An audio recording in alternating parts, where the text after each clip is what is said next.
சிவன் இந்த 4 மார்க்கம், அதாவது இந்த 4 வழியில் அடையலாம் என்பதற்கு உதாரணமா வாழ்ந்த 4 பேரை பத்தி உங்களுக்கு தெரியுமா? சோழ நாட்டை சேர்ந்த திருஞான சம்பந்தர், பல்லவ நாட்டை சேர்ந்த திருநாவுக்கரசர், திருநாவலூரை சேர்ந்த சுந்தரர், கடைசியா பாண்டிய நாட்டை சேர்ந்த மாணிக்கவாசகர். இவர்களை சமய குறவர்கள் அல்லது 4வர்னு சொல்லுவாங்க. முதல்ல திருஞான சம்பந்தர், சத்புத்திர மார்க்கம், அதாவது இறைவனை தாய் தந்தையாகவும் தன்னை அவர் பிள்ளையாகவும் பாவிக்கிற மார்க்கம் சத்புத்திர மார்க்கம். ரெண்டாவது திருநாவுக்கரசர், தாசமார்க்கம், இறைவனை எஜமானராகவும் தன்னை அவர் கீழே பணி செய்தவராகவும் பாவிக்கிற மார்க்கம் தாச மார்க்கம்.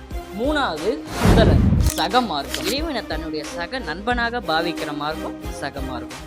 கடைசியா மாணிக்கவாசகர், சன்மார்க்கம், அதாவது இறைவனை தன் உயிருக்கும் மேலான குருவாக பாவிக்கிற மார்க்கம் சன்மார்க்கம். இந்த 4 மார்க்கத்துக்கும் அடிப்படையான ஒன்று தான் அன்பு. அன்பு இருந்தால் மட்டும்தான் சிவனை அடைய முடியும். அன்பே சிவம், அன்பு மட்டும்தான் சிவம்.